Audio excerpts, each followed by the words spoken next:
right, cool. How many people are we thinking are going to be on this? Do you know? We have around 70-80 people, but they'll join in. We'll begin. Okay, cool. We'll just wait for 5 more minutes, then we'll start.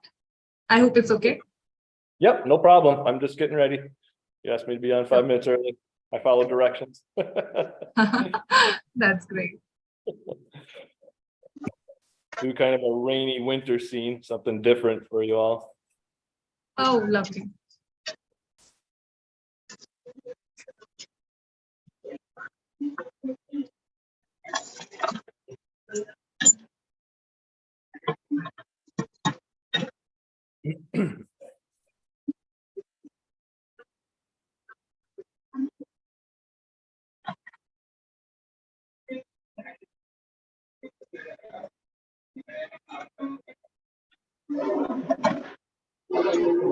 Hey, hello everyone. Welcome, respected Sir Andy Evansen. I and we are very happy for your kind love or support. Still can't believe you are in a live session with us. Thank you so much, sir. Simplification is your work and learning that is very necessary to be a watercolor artist or an artist or of any medium. So today is very important day. I would like all artists who want to know something from sir, they can ask by text message or voice message. We will know about sir. I would like to begin the session. Please, Bansika. Yes, so definitely. Andy sir, we'll begin the session. So first of all, I'd like to extend a very warm welcome to our guest artist, Andy Evansen. He's a very successful and well-known watercolorist. He initially started his career as a medical illustrator, where he created artworks for medical device companies, textbooks, and surgeons. Which is very different from watercolors that he's doing right now, which is very loose and minimal. He was always inspired by the representational yet impressionistic artworks by the British artists. And he found himself landscape with the same economy of brushstrokes, and he wanted to take advantage of the luminosity of watercolors done in a very few washes. He was also very impressed by the artists who captured the everyday scenes and revealed the hidden beauty between the subjects, which many would simply just pass by. And we can still see this thought in his current work, that he finds beauty in everyday scenes, which makes him more relatable to the common man. And his paintings have won numerous awards, including Bronze Medal of Honor at 2012 American Watercolor Society. And in 2015, he received High Winds Medal and his signature status from American Watercolor Society. He is also a signature member of Watercolor Society. And I'm very grateful to have Andy sir here with us. Thank you so much, sir. Over to you. My pleasure. Thanks for that nice introduction. Yeah, hi everyone. I decided I was going to do kind of a wintry, rainy scene for you today, something different from probably the landscape that you see. I thought that'd be a little bit fun for you. I enjoy doing my a lot of winter scenes here. I live in a state where, in northern United States, where our seasons are pretty drastic. We get long, really cold winters, hot, humid summers. The fall colors are beautiful here too. Right now we're in the middle of spring, so it's kind of windy and rainy and wet. Not the most attractive thing, but I do really like winter, and I enjoy it. And we're just coming out of it here. So this is a photograph. I have not painted this scene yet.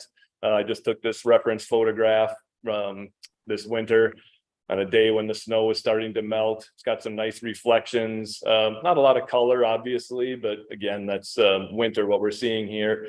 But as she was saying in the introduction, I really enjoy these kind of everyday scenes. We have a lot of nice, simple, small towns and street scenes here. And a lot of my paintings are kind of geared towards trying to capture that.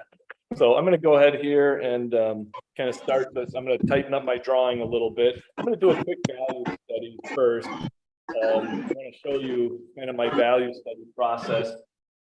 this is a typical kind of a lesson that I do with my students in my workshops.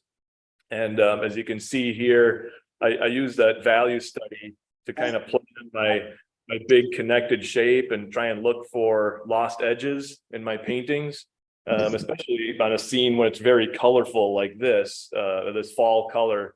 It's a little bit difficult to see the connections and not, be tempted to separate all your objects with the colors. So I just use a Payne's gray wash and try and find, a nice connected middle value shape.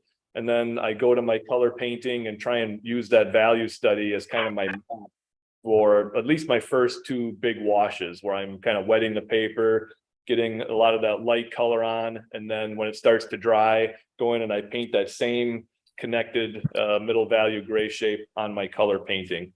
So I've got it started to sketch out here on a small little pad of Kilimanjaro paper, real good paper, just 9x12. I do my value studies pretty small, and I'll just kind of talk my way through this.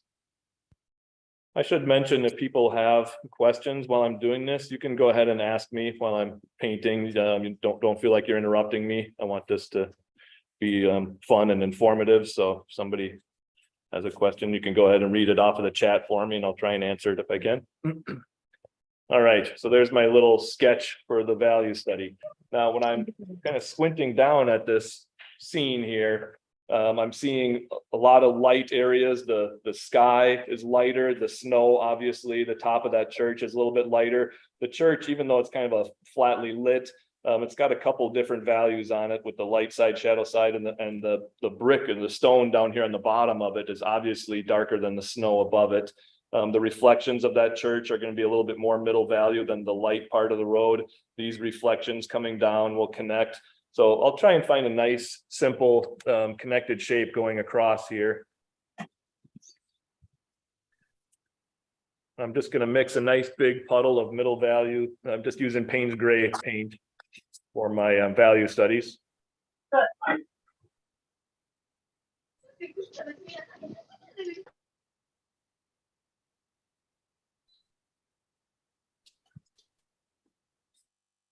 All right, that should be enough.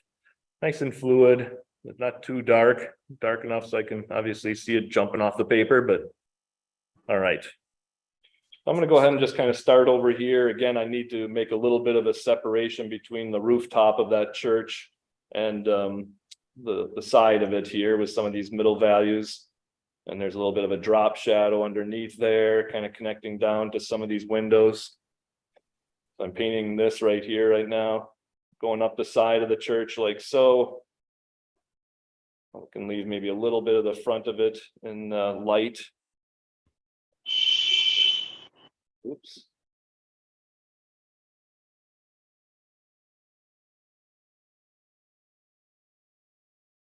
And that's going to connect kind of right down here into the street, like I said. I keep these pretty simple. I don't get too carried away with my value studies, and I try and make it a nice big simplification of that complicated scene. So they're done pretty quickly.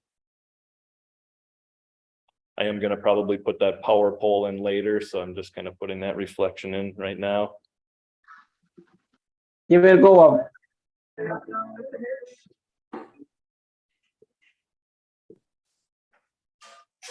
Want a lot of that corner down here to have reflections and puddles and be a little bit more middle value.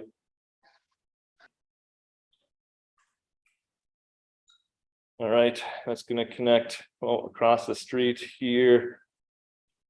We've got a lot of little middle value shapes back here with the trees, another small little rooftop sticking out that's a little bit lighter. I'll paint around that. Use those trees in the background to kind of help show the front of that church a little bit better. Another little white building there. There's a car just about breaking over the hill right here. Okay, so I've got that. Bring those reflections down just a little bit. Here. More trees on the other side now. The reflections of those trees coming down, connecting to all these leaves and things down below. the reflection of that Y tree coming down here again. Some horizontal brush strokes to make it look flat, not all vertical. It's important that my corner, that those leaves didn't come right to the corner, so I've raised them up just a little bit here. And we've just got some simple shape in the background. A lot of this tree trunk I can put on later with some of the more detailed dark shapes. These little houses back here, again, a little bit darker value than the snow below it. So when I'm doing these value studies, obviously there's not a lot of sunlight on this reference photograph, right? So it's not just what's in sun and what's in shadow. I'm just thinking about in terms of value, what's a little bit darker, what's a little bit lighter. Okay, that should work fine. And then again, I've got those windows and things up here that I can connect a little bit, maybe some more of that rooftop melted snow on there, showing a little bit more of that. Connecting this power pole, whatever. Okay, so it's already starting to kind of take shape as a, you know, a nice strong abstract shape. This is kind of that composition. It's anchored together already. And it's reading like something from far away. Okay, you show this little black and white thing to somebody, even if they're, you know, they're seeing it from 20 feet away, and they're probably going to start to see a little bit of a street scene already with some trees. They don't know if it's a sunny day or, you know, whatever, a rainy summer day or a winter day. That comes with the colors that I put in here. But again, this is just kind of practicing finding these big shapes. And I do like to paint my value study because I've practiced, you know, with a brush and water and paint. I've already kind of practiced a little bit trying to find some of those negative shapes. I didn't do a lot of the dry brushing that I'm going to be doing later on those little trees in the background, those wintry trees. I could have done that too, but that's fine. When you're learning, it's kind of nice to be able to have your value study to practice some of those things, but I've done it enough. I don't need to. Okay. So I'm going to switch gears and go over to my my color painting. I'm not going to finish my value study with the darks. I want to leave it at this stage, at least through the first couple of washes that I've got here. I'll try and stay zoomed out enough so you can see everything. Hopefully you can see that okay. Yes, sir. All right. So now I'm going to darken up. I've already kind of lightly blocked in my drawing for my color painting. That's important to do. All right. I don't want to start drawing really dark right away. I want to make sure everything is going to fit. And it's kind of where I want it. And then I'll come back in and darken up this this drawing with some stronger graphite lines. Okay, I'm just gonna, now when I do this, I'll probably kind of leave my pencil on the paper and do a bit of a contour drawing. So I'm working my way across here. And I'll draw quite dark. I'm going to come back in with a little kneaded eraser in a bit and take off some of the extra graphite that I don't really need on here. But if I have a shape that I know is going to be quite a bit darker later, I'm going to go ahead and darken up that pencil mark quite a bit, so it's going to be there through my first couple of washes. I don't worry about the pencil marks showing up. It's fine. Most of the time you don't even notice them or see them by the time the painting is all done. That little building off to the side here. Here's some of the snow mounded up on the side of the street. It's a little bit more level there, and then it slopes down the road. I want that to be too straight. Okay, and here's the top of the snow. Side of that church coming in here. A little bit of a color shift. Things. This is a comfortable size for me, this quarter sheet. It's 28 by 38 centimeters. A lot of my paintings are this size. Just knowing where that power pole is going to be. Window. I can just paint those windows for the most part. I don't really need to draw them too much, but it's kind of nice to know where they're going to be, I guess. Make sure they're evenly spaced. All right, got this tree off to the side. A lot of the smaller branches I'll just paint. But I want to make sure I've got the larger branches and obviously the big main trunk established here on my drawing right away. It's kind of nice that this one's going right off the page also, not trying to cram it on and fit it on. All right, it's about that high. Here's the top of the church roof, light line for that.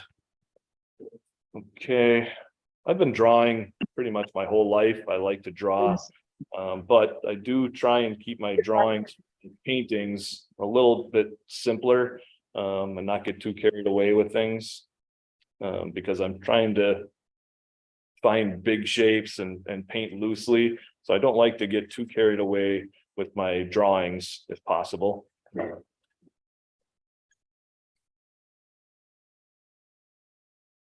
Here's the little edge of some of those leaves and things here.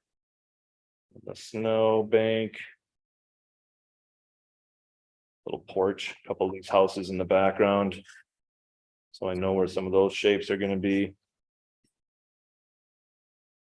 This is a beautiful little small city in southern Minnesota called Red Wing.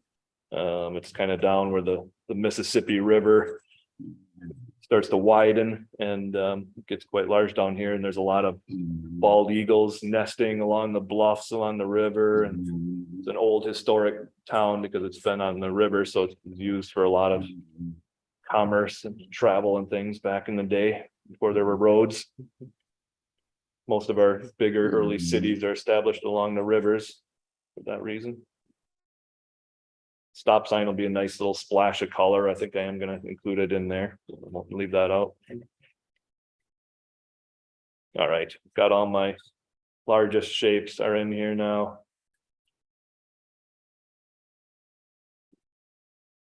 Know where they're going to be.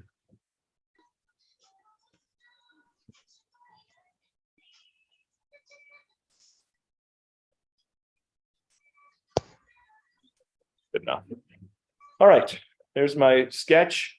Now I'm going to take a kneaded eraser and just kind of go lightly over this again. So I'm going to take off some of those lighter lines that I used earlier to block it in and get rid of some of that extra graphite, because I'm going to wet my paper with a sponge first, and I don't want all that pencil kind of smearing around on my paper. So I'm just going to lightly go over it and take off extra graphite, like I said, and some of those lighter little squiggly lines I used to block my drawing in.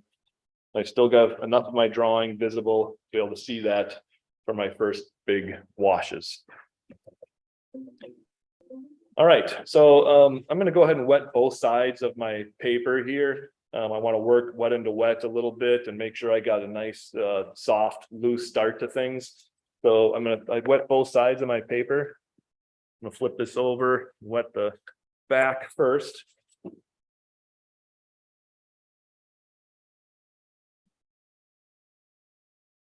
I'm just using a natural sponge.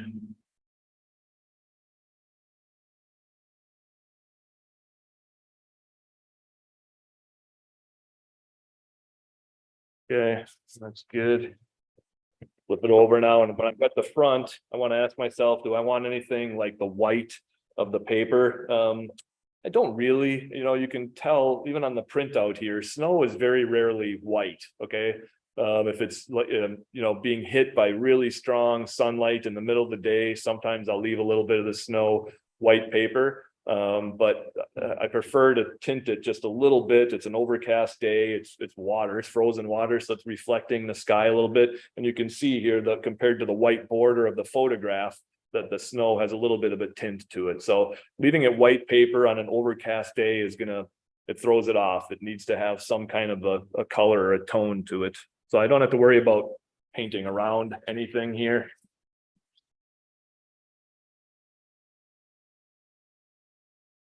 If anything, I would paint it and maybe just kind of blot it with a paper towel or something in a spot if I want to lighten it up a little bit. But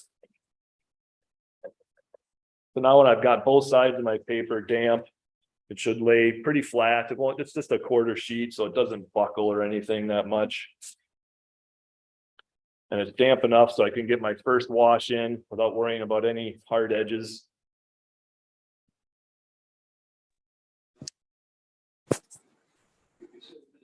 There's some of that water on here.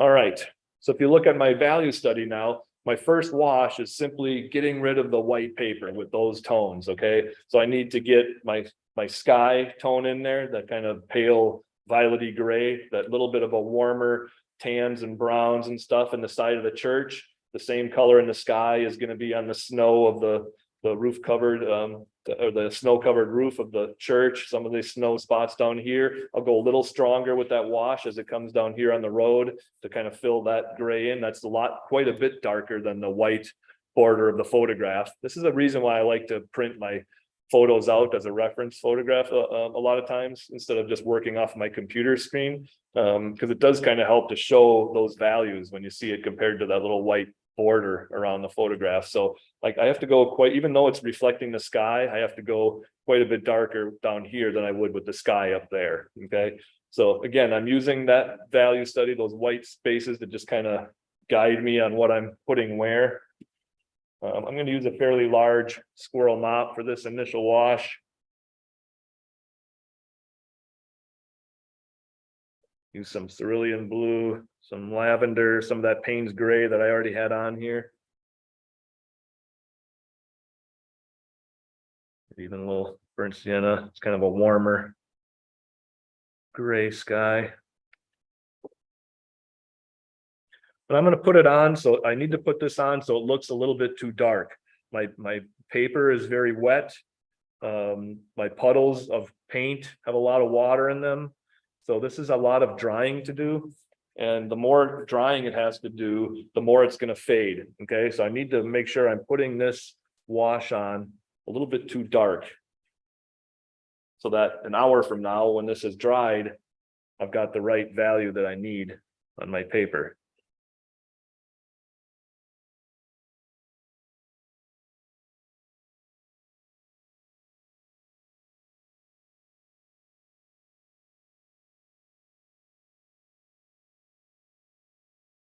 সাউন্ডে আরে আরে আমাদের মিটেই হয় Google মিটে। Does somebody have a question? No, sir, so sorry for the disturbance.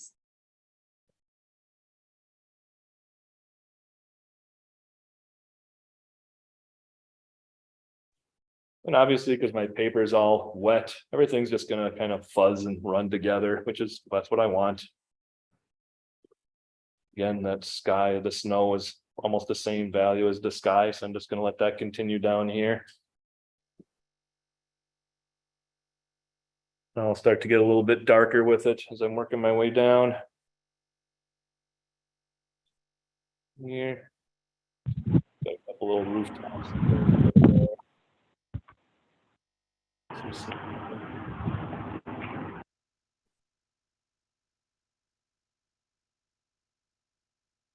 And now, again, I'm going to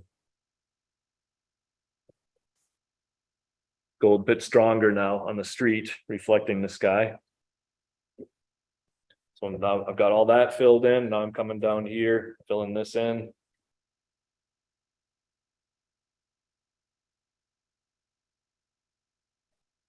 I wanted to get into that snow though. I want that to be a bit brighter if possible.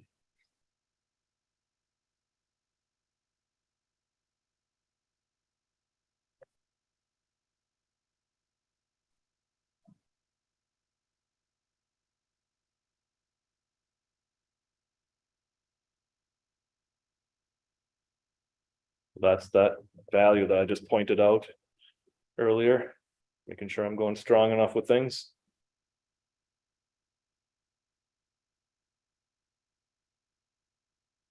Now there's a little bit of, it's a little bit more of a warmer color in this corner because it's picking up a lot of reflections from that stone church. So I'm going to add a little bit of burnt sienna and raw sienna into this. They come over into that corner, just change the color a little bit.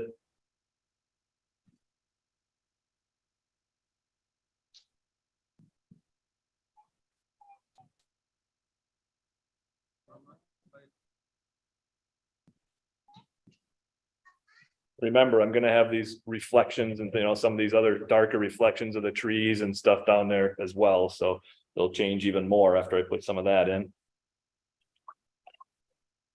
Okay, now I'm going to switch to a little smaller brush and just kind of put in some of these areas at the top of the church and the side of the church, go mix a little bit of that same kind of a raw sienna, burnt sienna mixture, put a little bit more on the snow over here. And then my light wash will be all done, ready to go. All this wash is for is getting rid of the white of the paper and setting the stage for the rest of the painting. Now I've got kind of that time of day established, or the season. I've got the effect with my sky in there. People are going to know it's a gray, rainy, wintry day. If I had done this with bright blue and clouds and stuff, I could have used this same value study and put the breaking skies like after the storm and made reflections and put grass over here instead of snow. And I've got a summer scene, so it doesn't matter. A little bit stronger with that.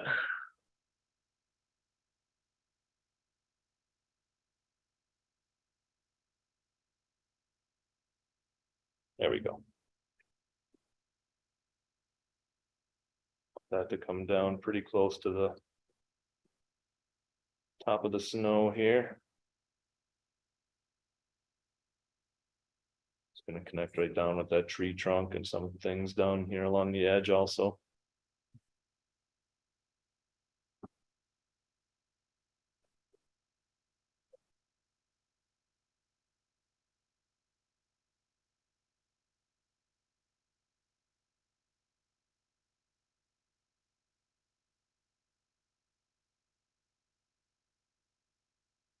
So I'm going a little bit thicker with my paint, a little less water, a little bit more paint, because I don't want this to fuzz down too much into my snow. If possible.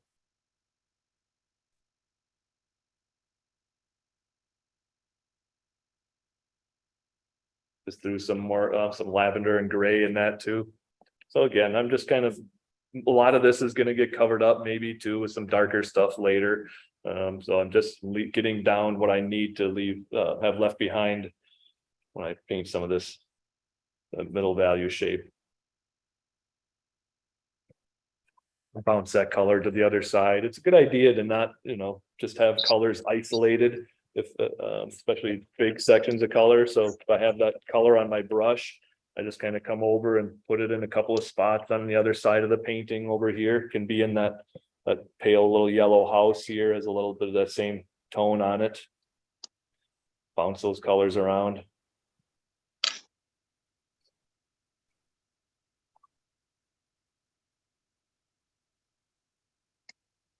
Okay, even lighter still up on the top there.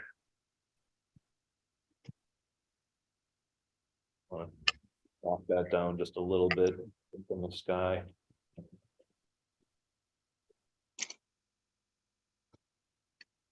Okay. Now I'm going to carry that down into the snow. There's some little pathways and leaves. It looks like it's already starting to dry just a little bit down here. It's not going to be dry for quite a while actually, but it's getting to the point now where I can put some of this stuff in, especially if I'm using some thicker paint, and I'm not going to worry about it kind of fuzzing in there too much.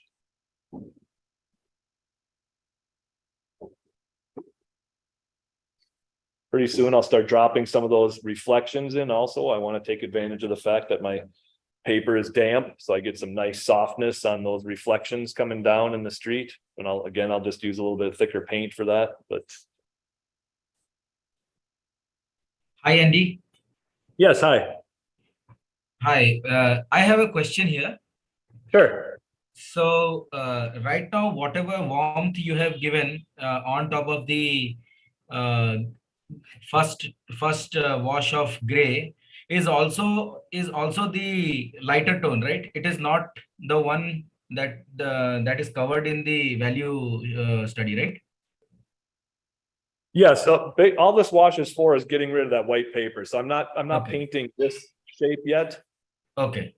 That middle value shape is going to come next. Yeah. So all this color is just getting rid of that white paper and setting the stage for the now. Once it starts to dry, now I'll start painting the trees, the reflections. Correct. The darker over here. I'm not doing that yet. So what I understand is whatever I see white in the value study, right now we are bothered about the complete white section. Yeah, well, there isn't actually any white in the scene. I'm trying to cover it all up. That's what I was saying. Even the snow isn't really white.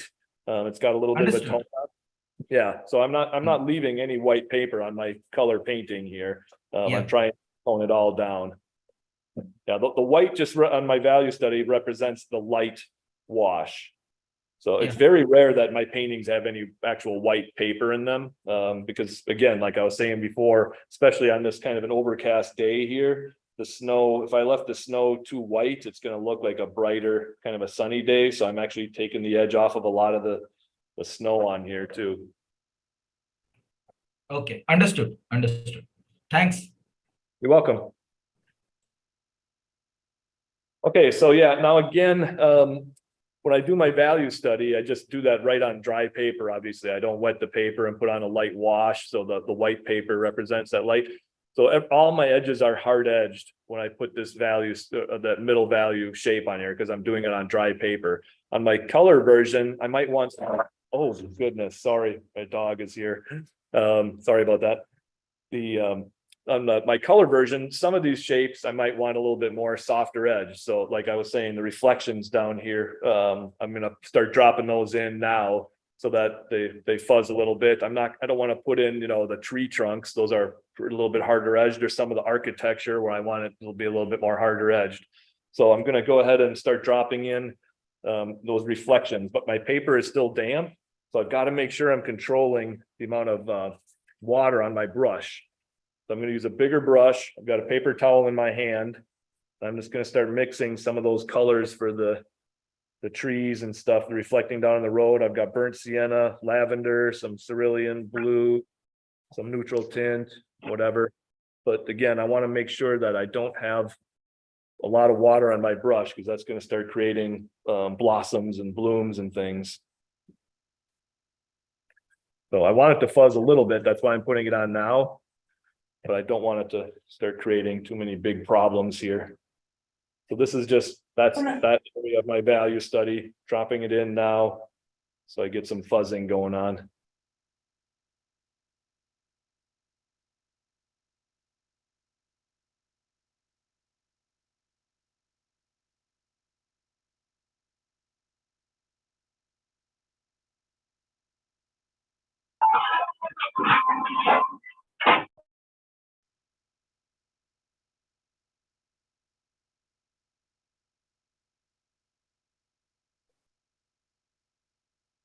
I'm going to have a couple of trees over here later in that background. So I want to make sure I'm getting some of those reflections coming down here too. Just keeping it nice and soft. I'm basically just dropping paint into that with a brush and letting it fuzz into that wet wash that I just put on there. Same thing with the reflections over here of the church. I can start putting a little bit more of that in. Some of those are going to be a little bit harder edged. Obviously, they're not all soft, but some of them are.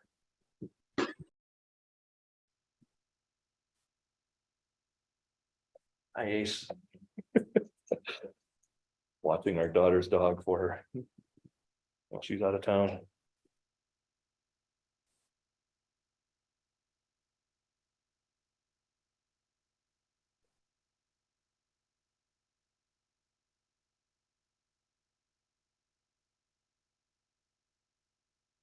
Be a window right there. I think this is part of that reflection of that.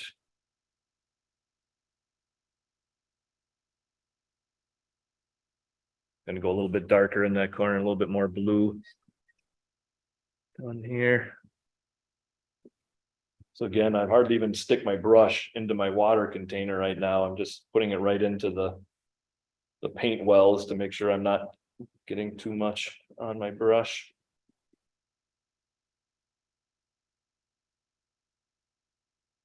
Darken that up later. I've got this little power pole. This is going to have a little reflection. I might have to come back in and darken that up a bit later, but it's in there somewhat now. Okay, so a lot of these shapes that I started to put in here, and again, I'll come back in and define some of them more when the paper is a little bit drier. But this part of my middle value down in the wet street, I wanted to make sure that some of that was a little bit softer, so I'm just putting it in now. Giving this everything up above a little bit more of a chance to dry. I'll come back up and start putting some of those trees up above there also in the before everything is dry. Want some horizontal brush strokes too to make it keep the street nice and flat.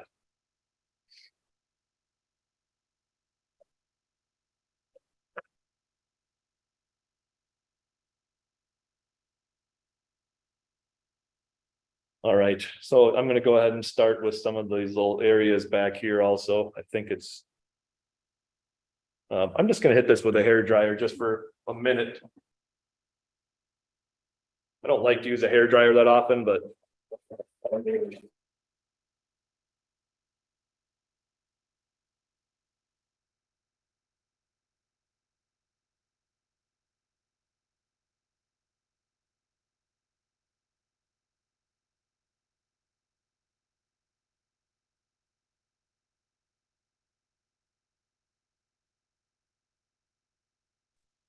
what was that? Okay.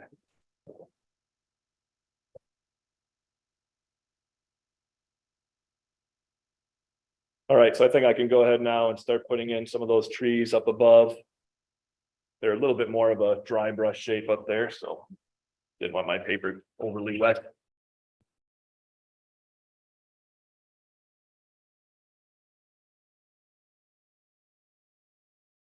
All right.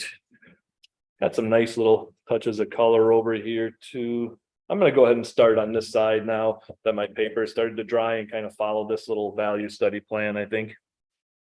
So again, now instead of just Payne's gray, I'm going to be using, I mean, it's not a very colorful scene, obviously, but I'm still going to be changing the color on my brush once in a while to the stone on the church, to the trees, especially when I get over here, there's some little splashes of reds and browns and things. Sometimes it's a little bit more blue. I want to get a little bit of gold in those windows. That's probably too dry already, but there's just a little bit of, especially in this one, some nice macronome gold in it.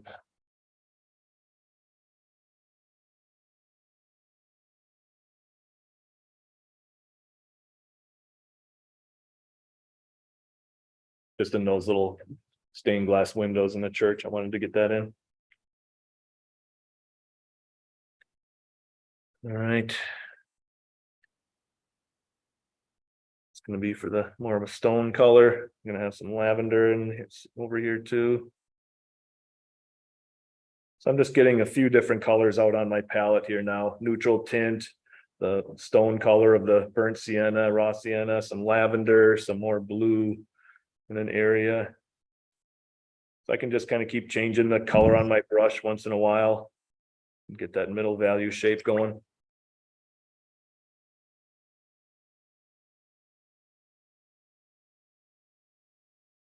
All right, so I'm going to paint this same shape now onto my color painting and just kind of follow my map. This over just a little bit. So there's some trees that you're seeing on the back side of that church back here. I'm going to get a little bit of that in here. Help to show that roof line just a little bit better. Start breaking that up with some dry brush and things up above, and it's going to be connecting to the branches that you're seeing of this foreground tree. But that little bit of a shape back there around my rooftop is going to help to, even though there's also some, there's a little bit of that, the actual dark rooftop showing through the melted snow also, but I don't even need to define that too much. The viewer's brain will just kind of fill in those gaps from some of the shapes that I leave behind, the negative painting of the trees behind it. Okay, so starting over there, and again, obviously I'm taking more care and with the shapes that I'm painting on my color painting, the value study is quick and simple. Try and make it not too complicated.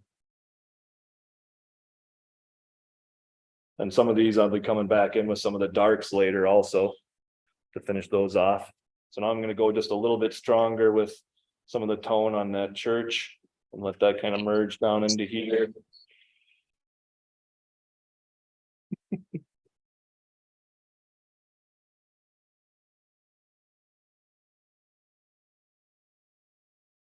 That whole corner of the church is darker than the snow. I want to darken that up a little bit back there in the shadow area. But I'll be coming back on top of this again with some of the darker branches and trunk of that tree. So I'm not too worried about that just yet. Let's do that. Today is my turn.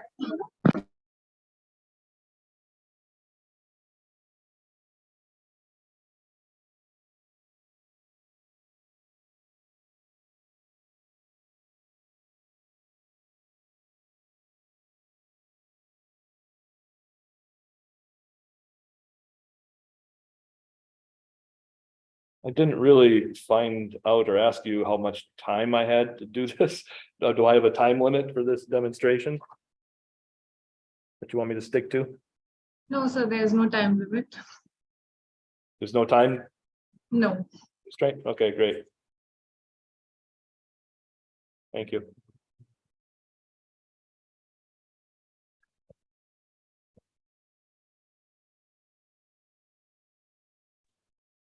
A Hi, lot of Andy. that.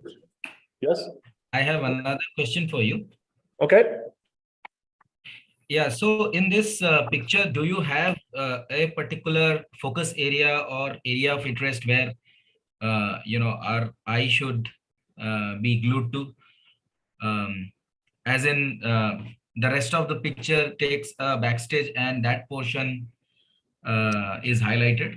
Is there a planning like that? Well, I mean, the shape of the side of the church steeple and its reflection was kind of the main attraction for me. But again, the whole scene kind of has something interesting in it in different areas. But that's the part I wanted to make sure that I really captured kind of that area of the church steeple and the reflection of it and things coming down onto the road. But yeah, the eye is just going to kind of travel around hopefully throughout the whole painting and notice the beautiful scene. I don't sometimes whenever it's different when you have like animals or people in your scene, those automatically become a strong area of interest, kind of a focal area. But when you're just doing a street scene or a landscape, a lot of times there's stuff going on everywhere. And like I said, that's okay. I don't mind that. Yeah. And also in this picture, there are no human figures or anything like that. At least not in the reference. There's no what? Sorry? There are no human figures or cars or anything like that. No. I know that's a little bit unusual for a street Isolated. scene. Yeah. Small little town. Yeah, we don't have this. I mean, we have obviously larger cities nearby, but some of these smaller towns, we don't have a lot of activity and people, which is kind of nice. They're a little bit more quiet, especially on a day like this, kind of a wintry day. Unlike India. I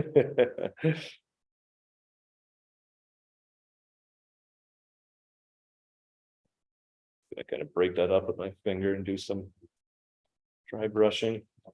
Okay, so I did a lot of the same colors and shapes that or the same shape that I did there, but just kind of changing the color once in a while from like lavender and neutral tint to the back of the warmer stone color on this. I'm going to go ahead and darken up that other window now just a little bit now that I've got this and kind of connected into that shape.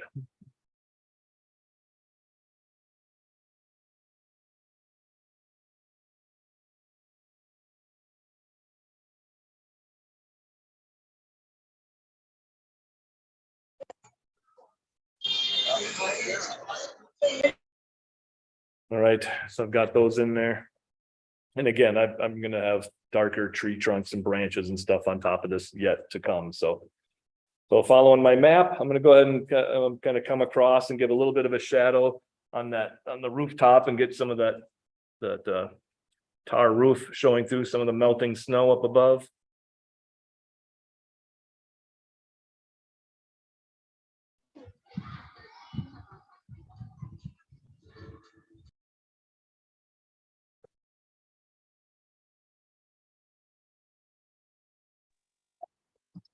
Hello, Andy.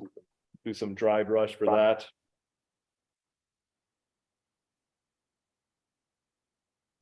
Hello, Andy. I have a question. Yep. Go ahead. At this time, your paper is dry or complete dry or wet? It's pretty dry. Yep, it's pretty dry now Pretty after I dry hit it now. with that hair dryer. Yeah, Okay, thank you. no problem. No problem. I'm John. What's that?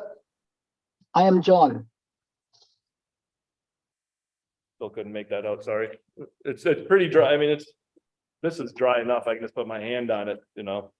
But I hit it with that hair dryer for just a few minutes to make sure nothing was going to be fuzzing now that I'm up above here in the top part of it. So I want to join that power pole right into that shape.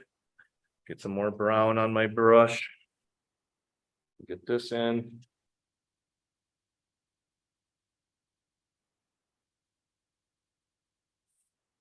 If that fuzzes a little bit too, that's okay.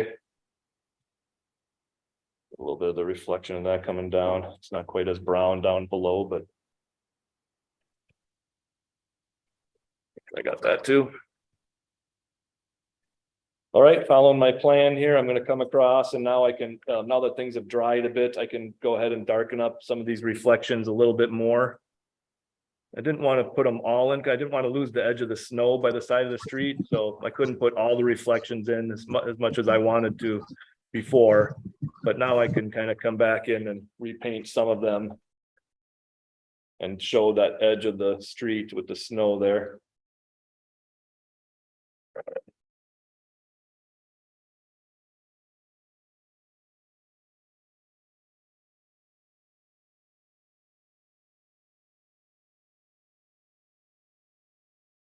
Just lightly dragging my brush across the paper here.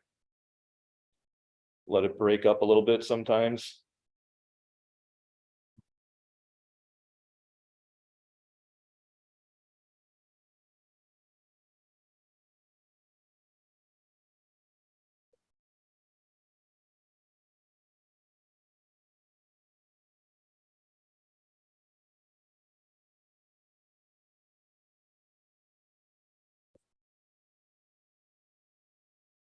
A little bit more blue with it over here.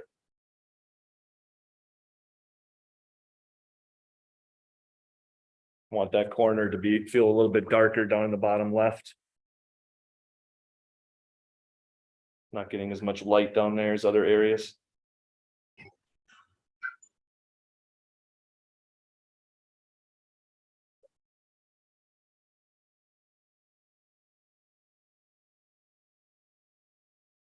I think I'm gonna grab a big brush and kind of go all the way across the bottom here. A little bit of that tone.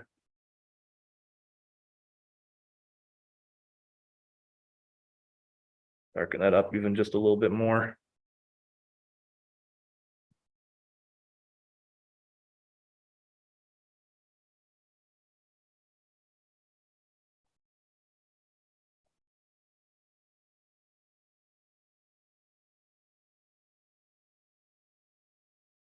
Yeah, good enough. Before it has a chance to dry, I'll come in and maybe lift a little bit of that off with a synthetic brush, lift off a couple little highlights.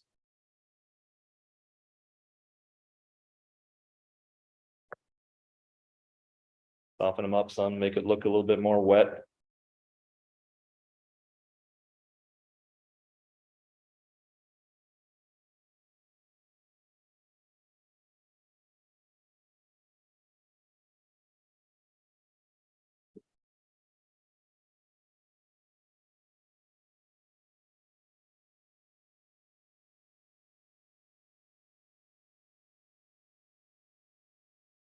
Little vertical ones too.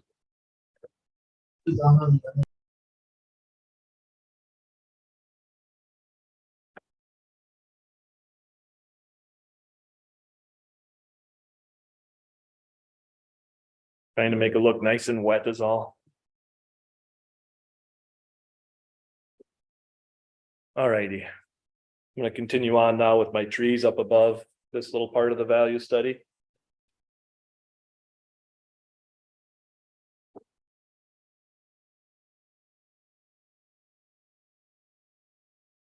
some reds and browns and grays and things up in those trees.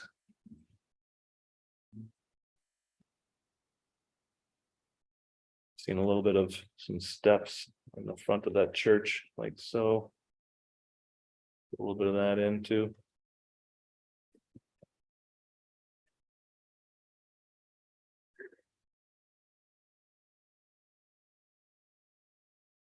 And up to the front of the church, you can spotlight that a little bit by going darker, that shape behind it.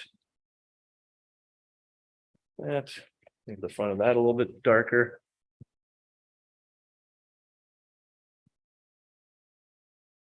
Zoom in just a little bit for you so you can see better what I'm doing here. Grays.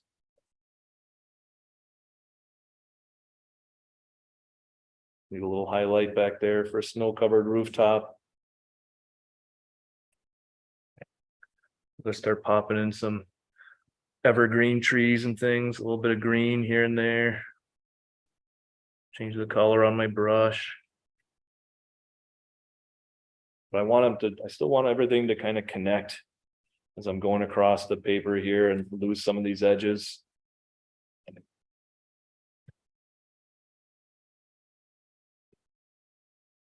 All right, this bunch of trees up above that little rooftop, I'm going to show that a little bit better now. And I want I want to do some dry brushing at the top of that for some of these winter trees here. So I'm going to turn my thing sideways, I think. I do that little area. I can pull up and away. And again, that's going to help to show that little bit of light on the front of my church here. By painting the middle value trees in front of it.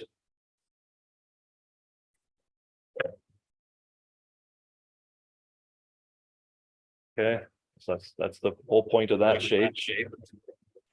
Make sure I'm getting that. I don't know why I'm hearing an echo, sorry.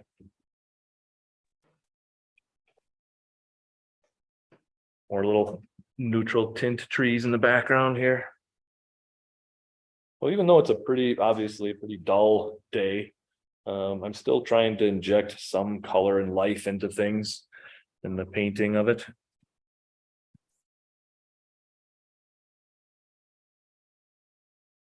Need these little highlights behind, like so. I can connect this power pole right down into that.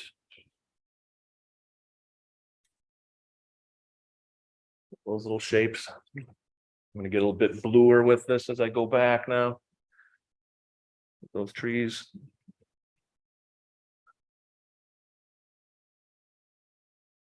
And they're helping to show that one little car that's just about to break over the top of the road here.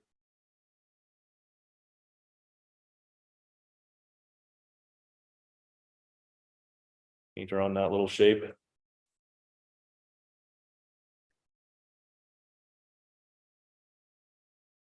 They're all getting smaller and smaller as they go back, and that'll help to define the top of my road just a little bit better. Bring that right down to the top of the road where things are a little bit brighter there.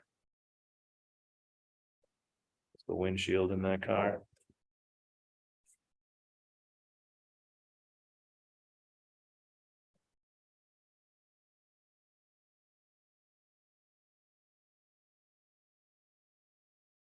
Want that nice little highlight on this top of the street. Okay, zoom back out a little bit. I'm done with the little stuff. I'm still following my value study plan. All right, even though I painted that very haphazardly and quickly, I'm just seeing those big value shapes. I took a lot more time and care showing some of the lighter shapes that are tucked around back in there on my color version, but still trying to keep things pretty large and simple. All right, back to the other side of the street, just kind of continue on over there, paint some more trees. I'm over here now. A little bit more dry brushing.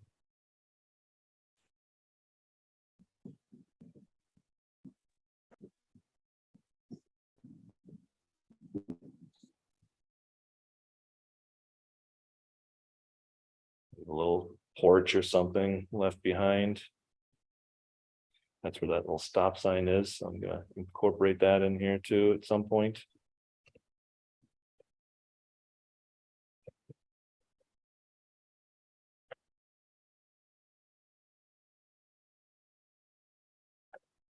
Again, we've got that tree trunk coming down here, so I want that to break down into the reflection a little bit better down below. Another one there.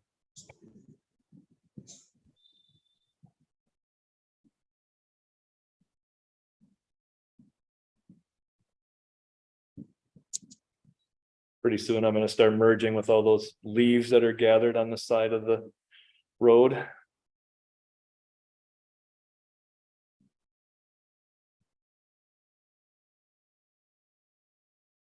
Just want to indicate a few little homes back here, not get too carried away with it. I'm going to change the color to some browns and reds for leaves.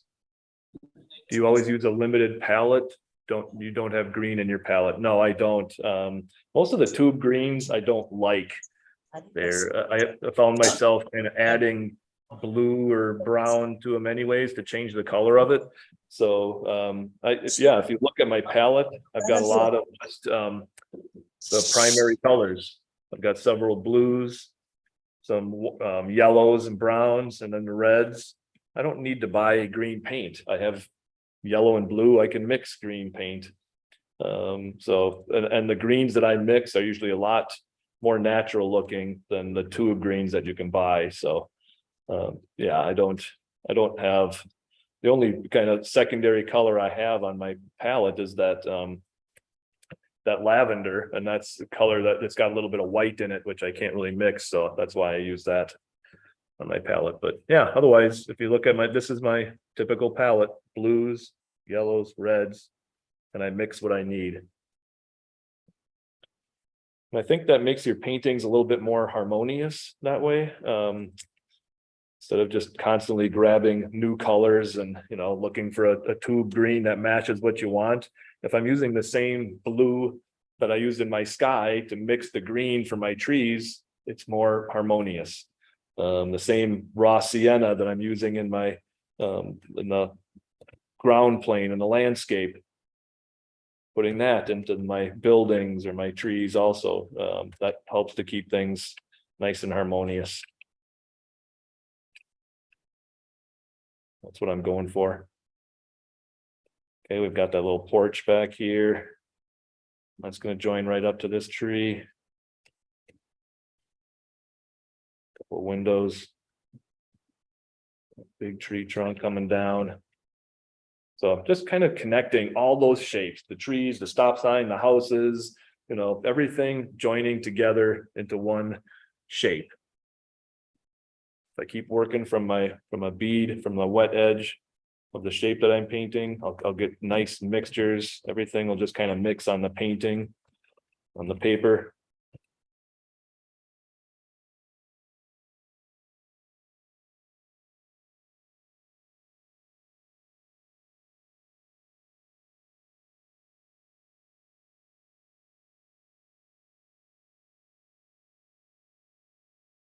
All right, that's going to connect right up here into that little, I want to darken up the edge of that house just a little bit. It's a white house, but it's got a little bit of a shadow area. So I want to make that just slightly darker above the snow. Like so. And leave the snow on that part of that porch. Front end of it here. Another dog walking by. I was waiting for Ace to go nuts again. We hardly ever have people walking dogs by here, so of course today everybody's doing it.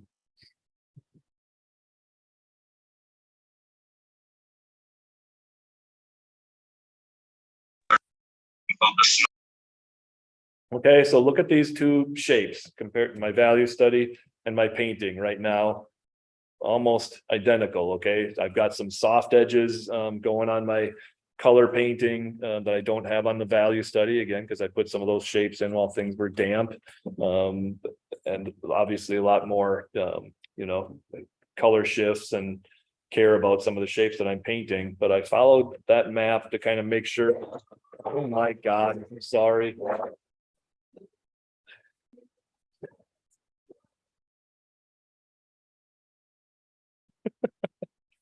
Sorry about that.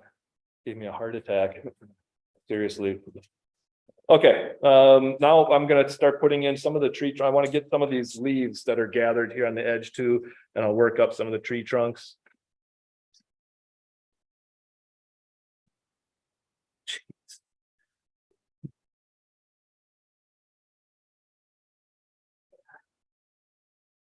To the next one.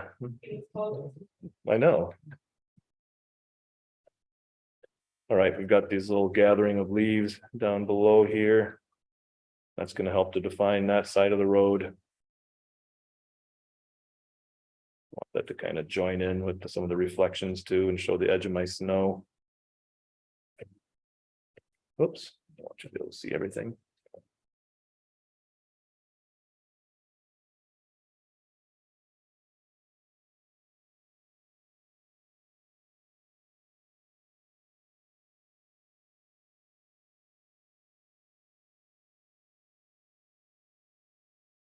A couple of them out. I want to make sure I'm getting a nice variety of the brush marks that I'm making there, change the direction and not make it too uniform. Yeah, hi Ace.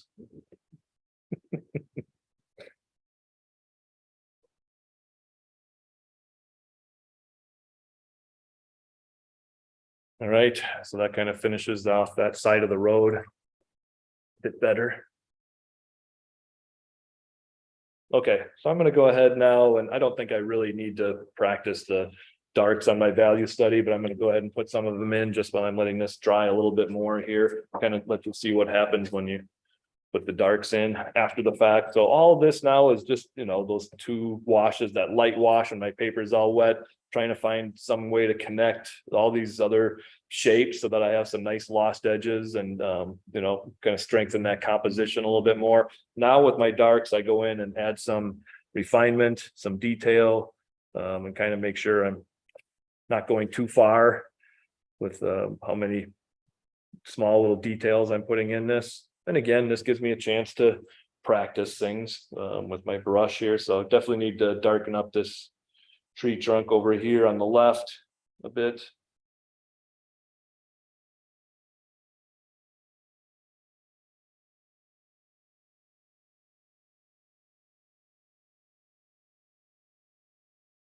And some of the windows, the tops of them, a little bit darker there and there. Darken this up just a little bit too, underneath there. Darken this window up a little bit more.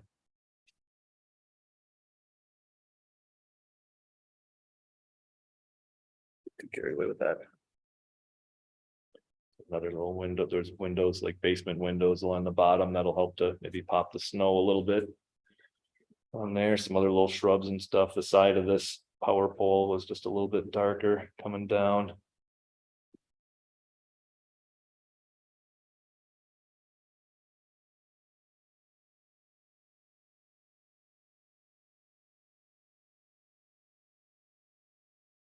Windows up above. Those same windows on the front of it. A couple of those little marks on a window there.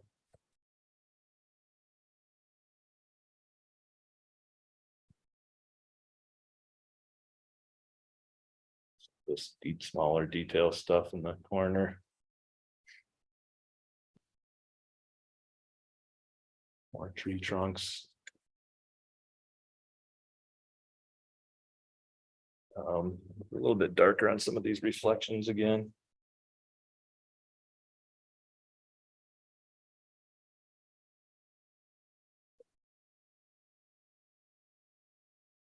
Reflections of the windows. The power pole.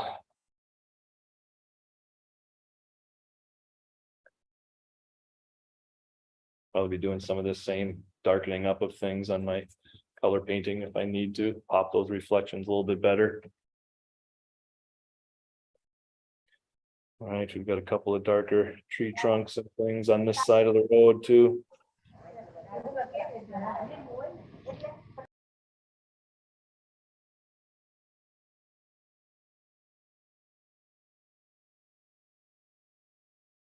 already put the leaves and things on my color painting. So I thought maybe they'd fuzz a little bit, and they ended up not anyways, but. Right, tree trunk. Practice painting some of those big shapes and the reflection of that tree trunk. Make sure that's coming down right below it.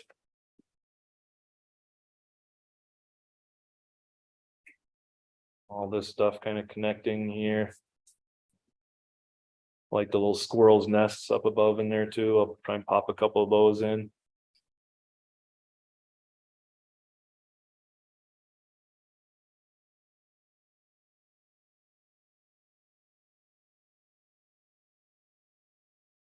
Darker windows on this house back here. Couple of them. Same thing here. A couple darker windows. That house, that porch.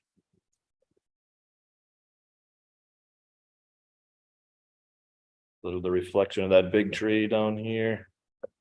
Darken up that corner.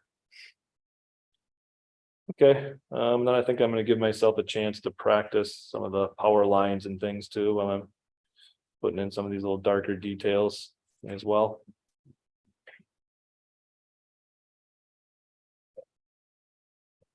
So for the power lines, I use this pretty small little brush here.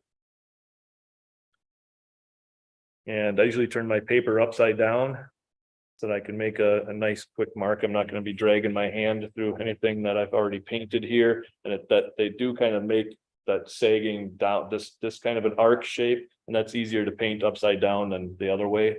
So when I'm painting power lines, I usually just turn my paper upside down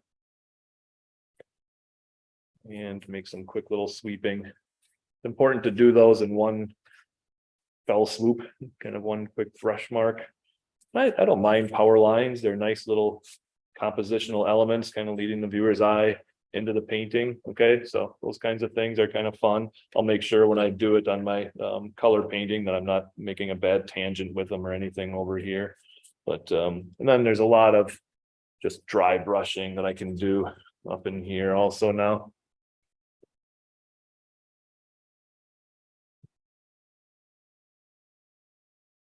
Practice some of that. Like I said, the reason I like to paint my value studies is it gives me a chance to practice some of these shapes.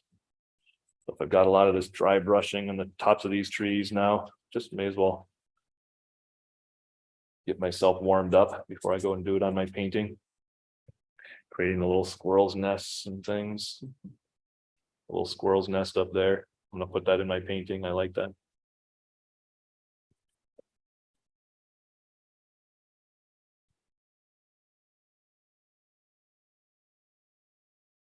Kind of using the side of my brush, dragging it across the paper, make them look a little bit more like wintry trees that way.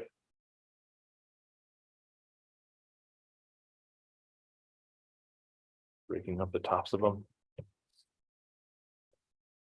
Same thing over here, a lot of dry brush over here too.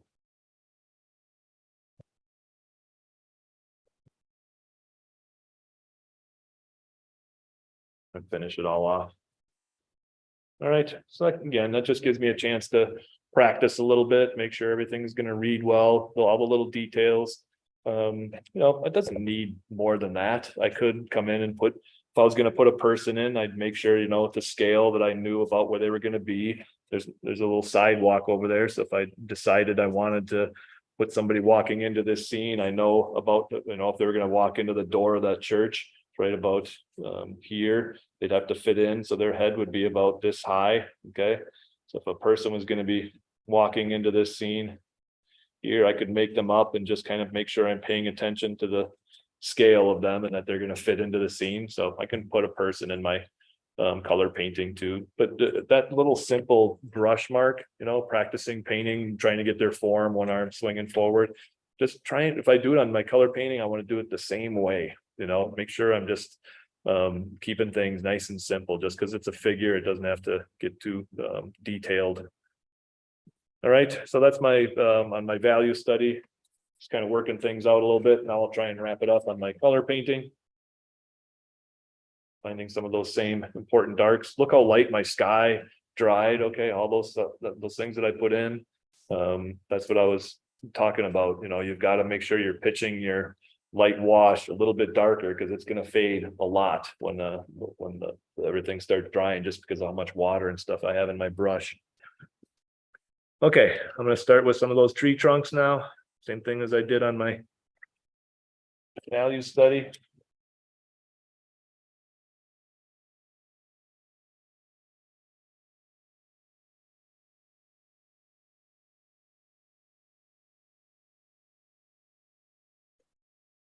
All right, so I need to darken this guy up quite a bit. It probably looks almost black on your screen. It's not. It's kind of a dark brown, gray brown. And again, just like I was saying with the snow not being too bright on an overcast day, it's the same thing with my darks. I don't want to make them too contrasty and too dark and kill the mood of the overcast day. So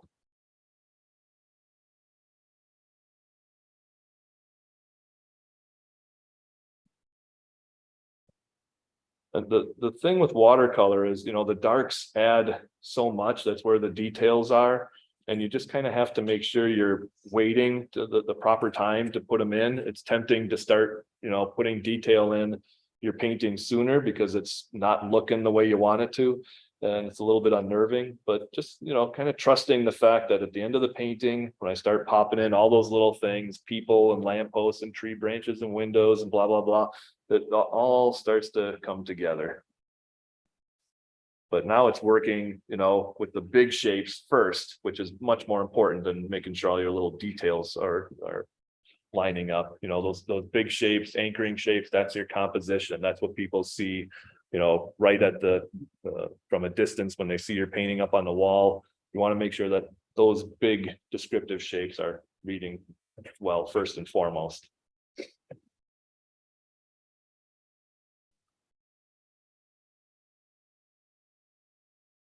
A bit of a dark underneath the rooftop here. That's going to help to pop that power pole a little bit better.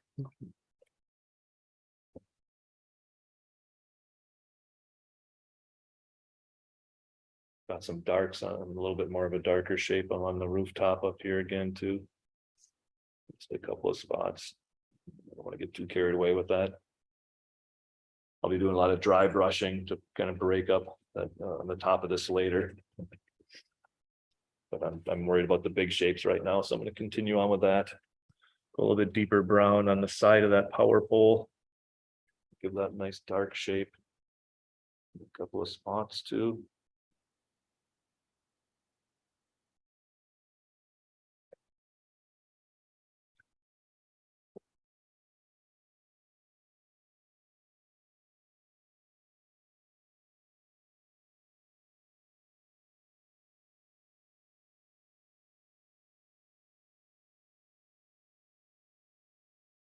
Doesn't have to be the whole thing, just putting some of it in. It's been the same thing that I did on my value study. Now that it's kind of dried down there, I'll paint a little bit of the reflection and just kind of smudge it with my finger and soften it up so it doesn't look too hard edged.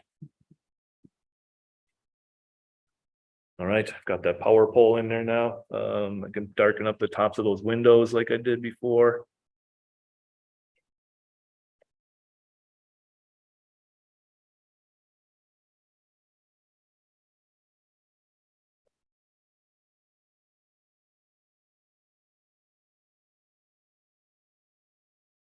Don't want those to be too perfect either.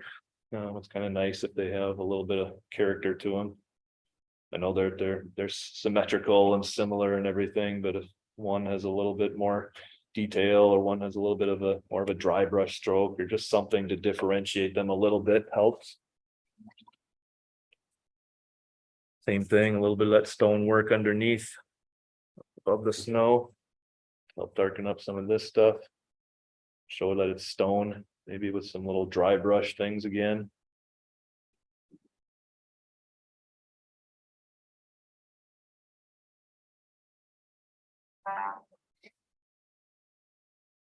That helps to pop the light on the snow a bit more too, now that I got some of this stuff in there.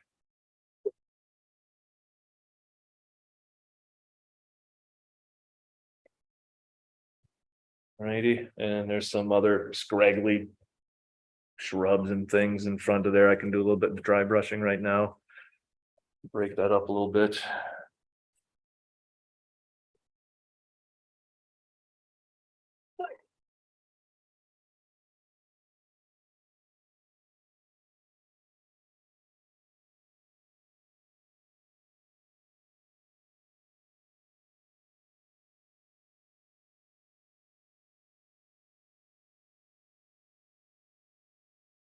Okay, just add some texture and things down in that area.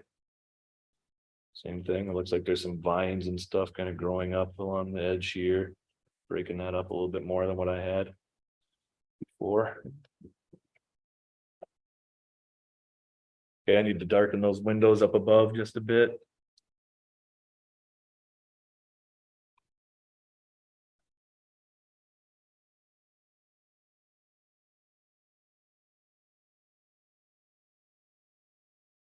Pop those out a bit more. And then the two windows in the front that are you're seeing at a much steeper angle.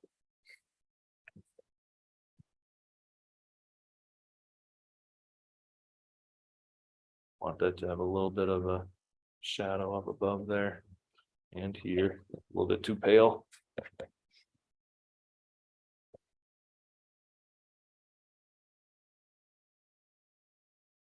Right, here's the top of that church. And the window on the front of it. All these little putsy details. But they're kind of fun to put in. Like I said, they just finish everything off to add the illusion of complexity and detail, even though it's, you know, it's still painted fairly quickly and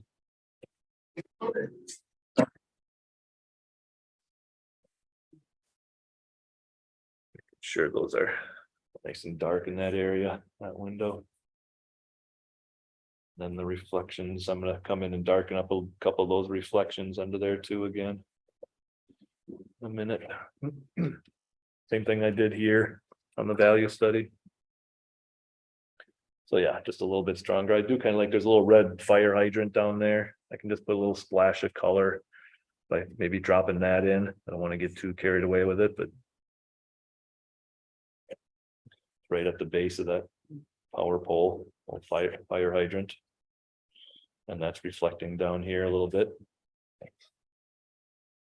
So just little stuff, you know, I didn't have to worry about the fire hydrant in the early stage of the painting. There's a time and a place for all that putsy stuff. And yeah, you got to make sure all the big things are working first. Okay, some of the reflections down below in the street, it can be a little bit harder edged.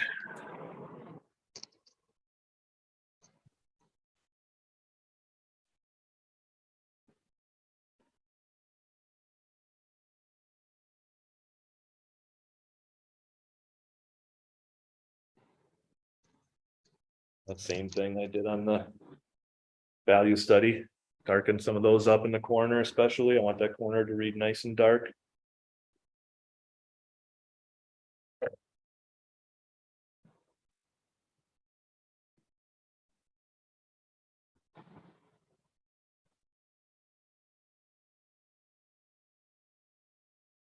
Edge of the road, the snow, make sure that's popping a little bit with a nice dark shape.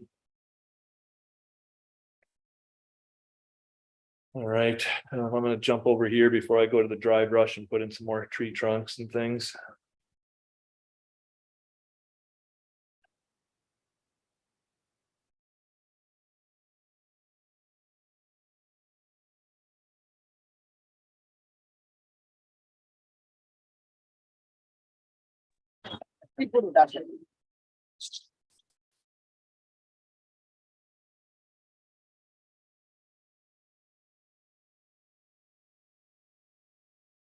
Bring those forward from all the trees in the background, go a little bit darker with these. More contrast. As soon as you start adding contrast, visually those shapes come forward. So I try and resist the urge to put too many dark shapes way back in the distance. These trees are a little bit closer though. I can do a little bit of that in this one. That I put the reflection for already, that tree trunk. I'm just using neutral tint and burnt sienna for that tree trunk color. I don't want to make it too brown. It's not that brown. It's kind of a dull gray brown. And neutral tint is a good color to take the edge off of that.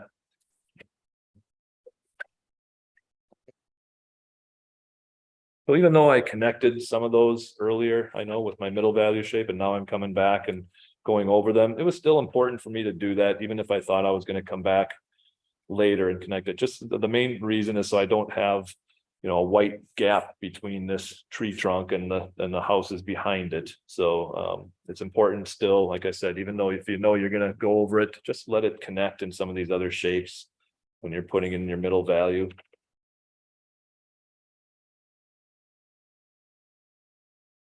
Right, I got that big knot there. Get this tree trunk coming up and right off the page.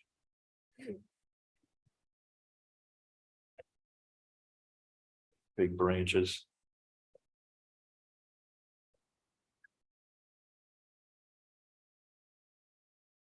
Just keep using up all that stuff that's on my palette here. And again, I know it's not a very colorful scene, but I just figured it'd be kind of fun for you all to see me paint something that was more of a wintry scene. I know you don't get that too much in India. But you see something different. And I do, I mean, winter is one of my favorite scenes to paint. I think it's so beautiful. Everything just kind of slows down and it's peaceful. I'm just getting some of my main big branches. So my little squirrel's nest is going to be up there. Make sure that that's in.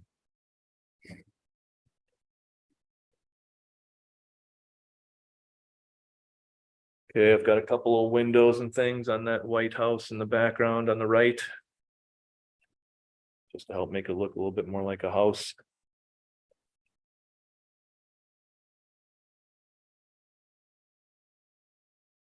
A window and a doorway there. Just a couple of quick little simple shapes is all I need to do. Don't want to suck the viewer's eye over to the way over to the side of the painting by putting too many details over there. But it was a little bit empty, so needed to fill a bit of that in.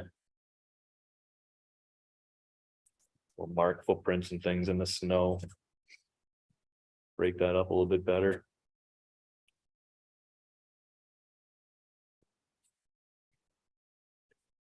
Okay, I want to get the reflections of those trees coming down also a little bit darker again, one more time.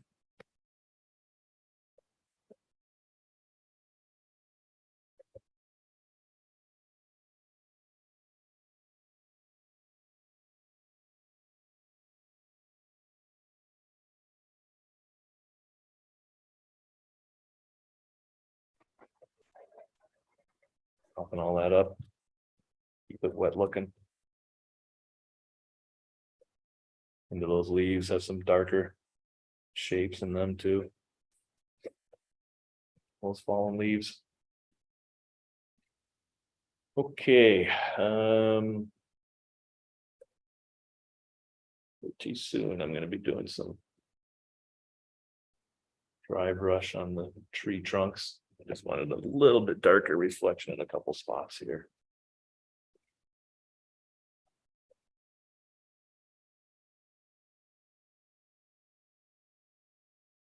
Down below that window.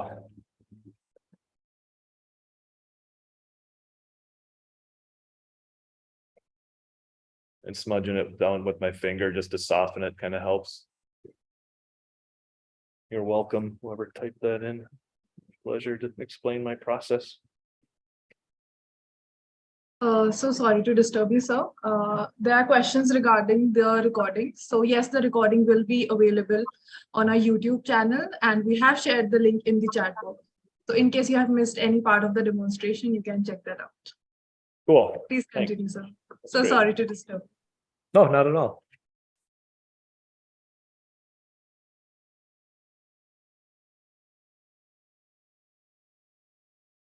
Pulling a little better. There's a couple other ones going back here. Don't get too carried away with all that stuff. All right, I'm going to do some dry brush.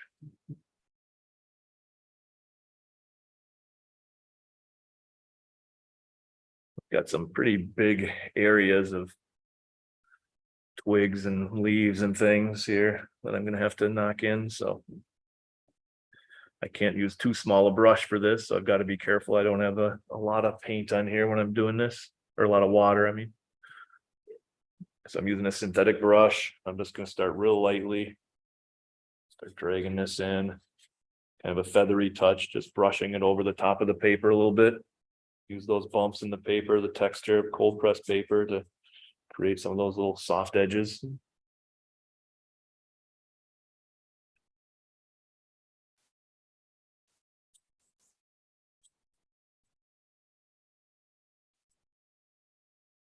But I want it to be, when I'm doing this, I want to make sure that these little twigs are coming out at the ends of some of these bigger branches mainly. Okay, I'm not really trying to put it everywhere, trying to kind of imagine some of these smaller branches up at the top of the tree breaking out into a bunch of little twigs. And making sure that when I put these up here, that that's where I'm doing some of my dry brush work.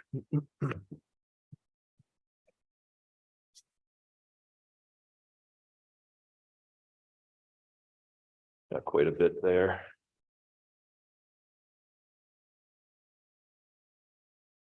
In, but that's a real quick, easy, effective way to be able to show those wintry trees with some dry brush. Instead of using the tip of your brush to paint a bunch of twigs, I just get my brush loaded up with some thicker paint on the side, and then I just use the side of it and brush it over there like this lightly, and make sure that really looks like these wintry trees now. Even in the summertime, a lot of the trees, you know, the tops of them are breaking up into a lot of smaller little branches and twigs, and that's a quick, effective way to do all that.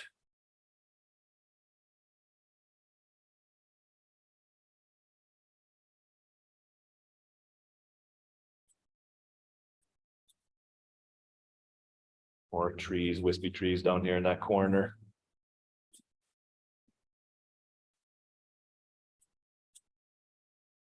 This one's breaking up on the top up here.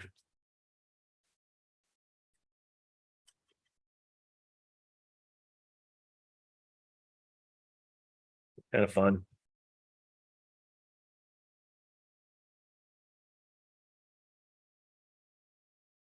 Same thing back here. Some of these trees are a little bit wispy on the top. Wispier than what I had before. Add some texture to them.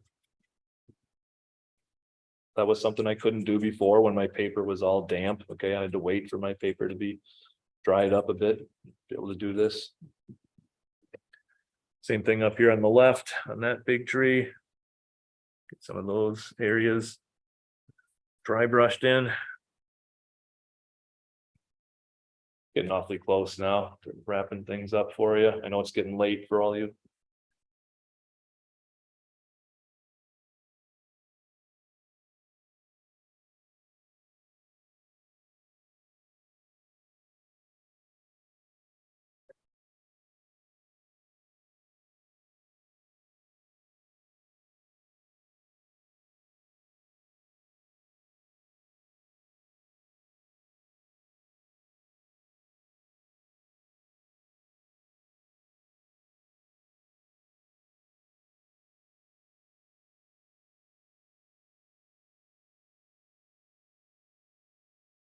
Right.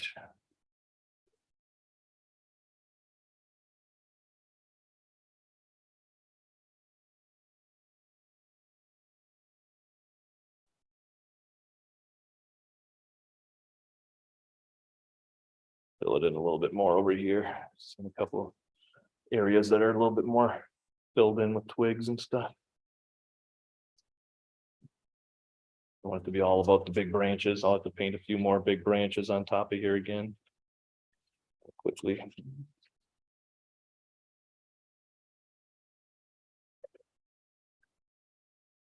And again, I like that little nest up there, so I'm going to try and brush that in just a little bit bigger.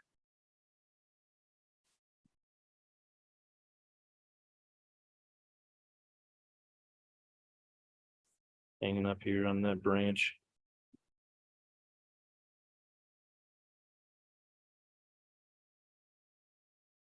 Another nest in this one too. You see them all over the place here. These trees all are just full of squirrels' nests all the time. They come and eat all my bird seed.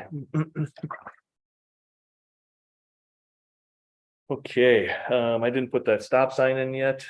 And then I'll put that same little figure in that I did on my value study. It worked there, it might work okay on my color painting. I mean, that is kind of one of my pet peeves. But people feel the need to add a figure into all of their paintings, especially if it's just like a landscape. It's okay if there's not a person in a red jacket standing in the middle of the park or something. I like to just have the landscape be, but when it's a street scene like this, yeah, it's kind of nice if maybe there's a person walking down the street. All right, so here's my stop sign. Splash of color there too.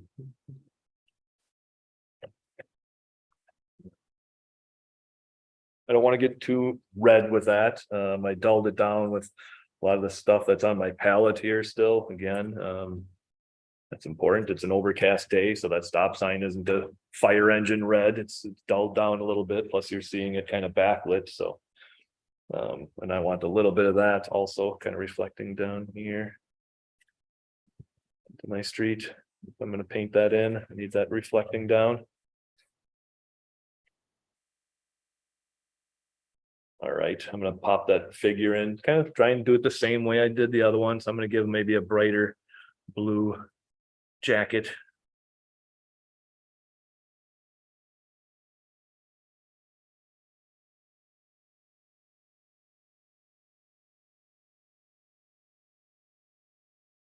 Again, just to kind of show a little bit of color in this, otherwise duller scene.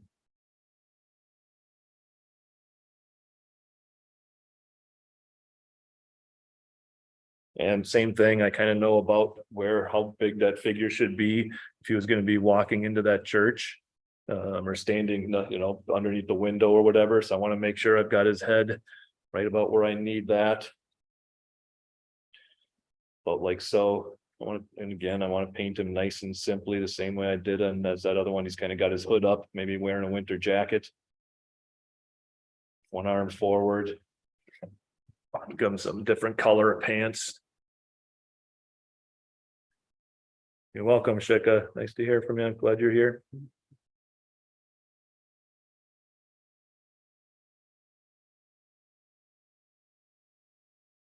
Make his legs look like he's walking a little bit, one leg back slightly. And then I'll go ahead and give him a little bit of a reflection in the water, or in the street as well.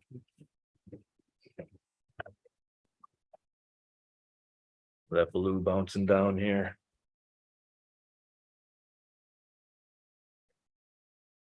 Darker reflection of that person. And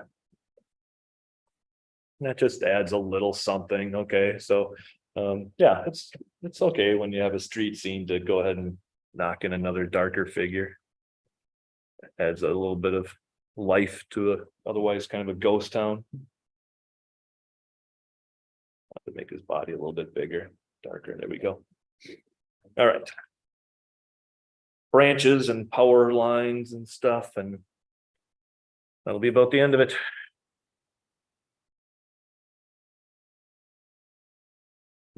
Few smaller branches now, kind of weaving in and out.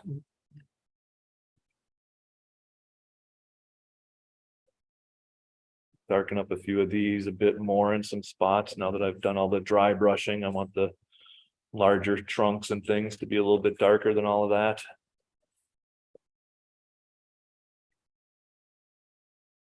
Give the tree some little shadows and areas too.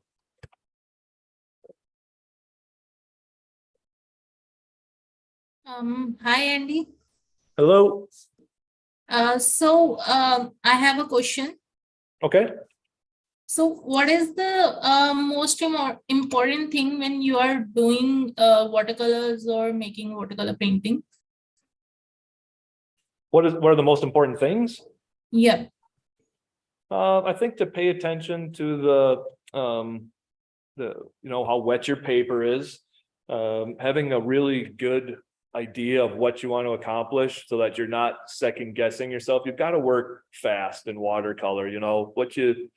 It's not a medium that's really allows a lot of second guessing and refining and changing. So just knowing what you want to accomplish, and that's where this comes in. Okay, the value study. I've got that little plan, making sure I know where my big shapes are going to be, the mood that I'm trying to convey with the painting, all that stuff, keeping that fresh in my mind, like I said, so that I can work fast and confidently.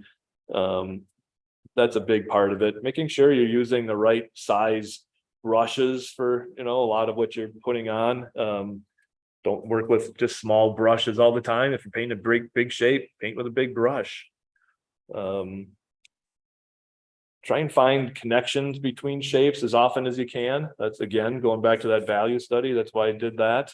Making sure that everything wasn't just a bunch of separated shapes. I'm trying to find that one big middle value connection, and that helps to simplify your composition and keeps things reading well, and just keeps everything from getting too busy looking. So that's really important also.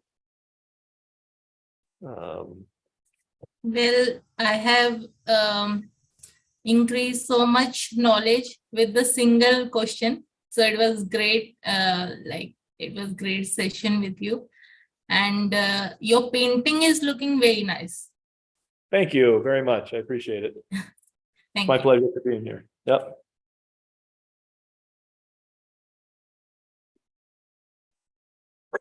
Oh my God. There's never dogs walking by here. 3 times now. Unreal.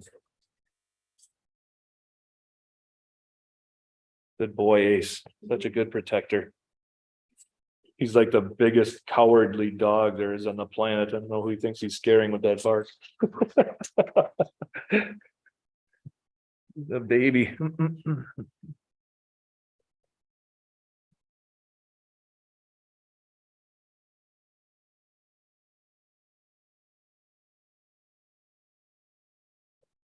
All right, I want to get that power pole and some of the power lines in up here.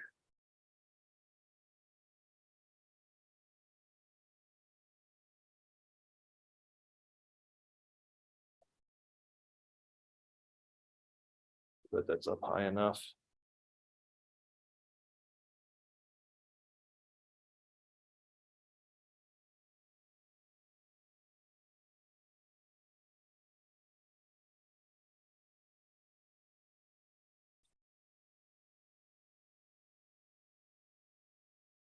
Yeah, Ace, good boy. Good boy.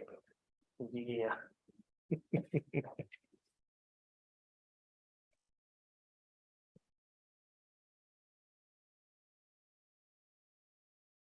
And I purposely kind of make the tops of it angled a little bit more, maybe, so it's not all straight across.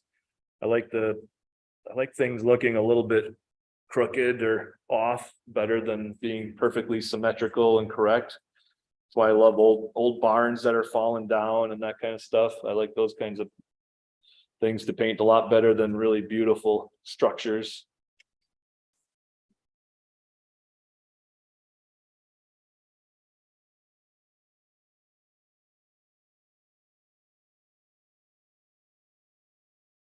All right, that small brush again. Flip it over, do some little power lines here.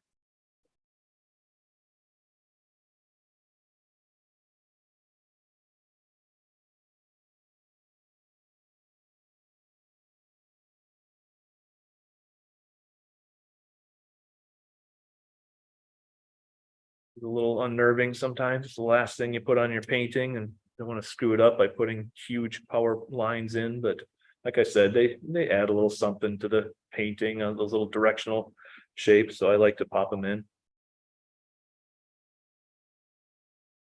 All right. I just put my brush down and make it as quickly as I can, going from one to the next.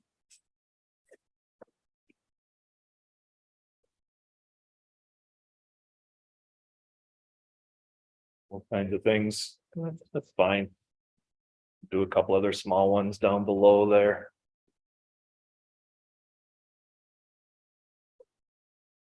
Going back into the distance.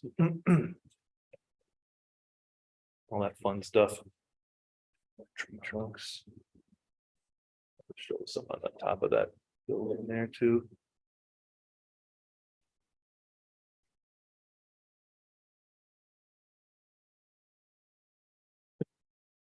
A lot of extra noise in the studio today, so.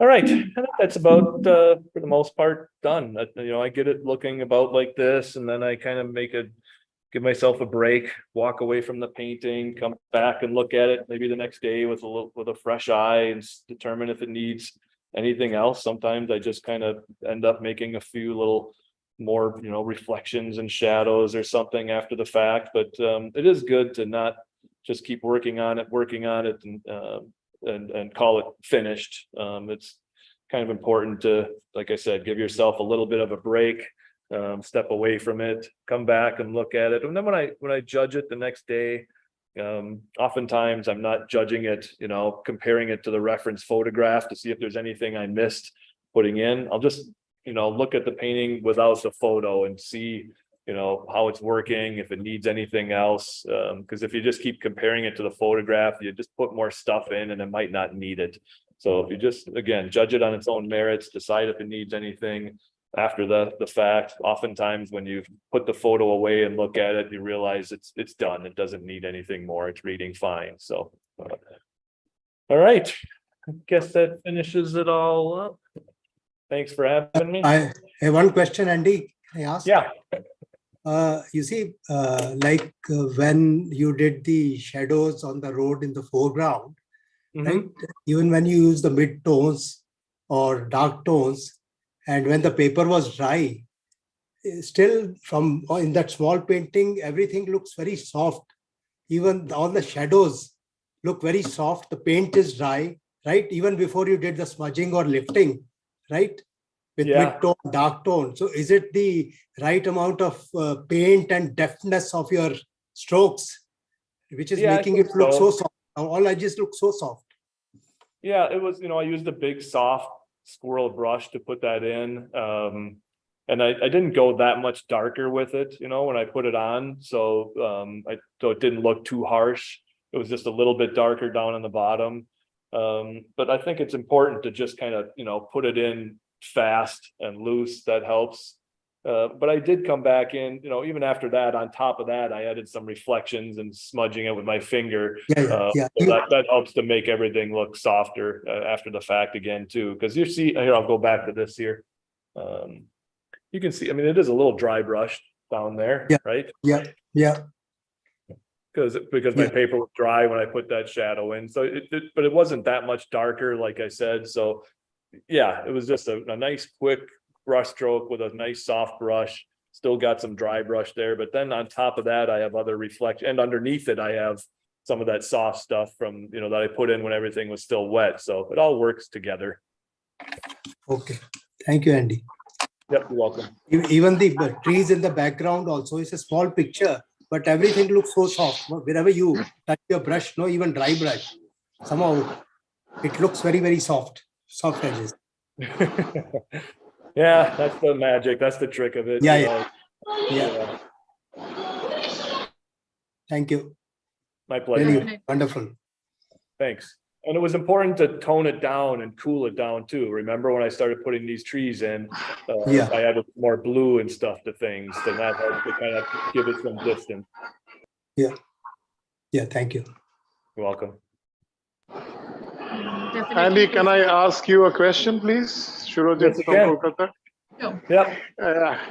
Yep. We generally put mask tapes, after rating the paper so that it remains stretched. And when we put on paint, it remains straight. But you didn't put any mask tape. So I was wondering whether we should, follow the same thing in future. That's what was the question. Your question broke up a little bit at the sound, but were you asking about masking? Is that what you said? No, I said like when generally I mask the paper after weighting it with the board with masking tapes on the sides. Oh, I see. So that it Yeah. remains stretched. But you didn't do that. So, but your paper remained, flat and fine. So I was wondering that whether we should be doing that instead of taping it and keeping it without putting the tapes, masking tapes on the sides. Well, I mean, that's up to you. I don't, if I'm working on a larger painting, like a half sheet, then maybe I will stretch the paper a bit more because it's harder to keep it from buckling. But these little, 28 by 38 centimeter, the quarter sheets, they don't buckle that much. I don't need to tape it down or anything. And it's nice because, well, even if I'm gonna work on a larger painting, I usually don't use the tape.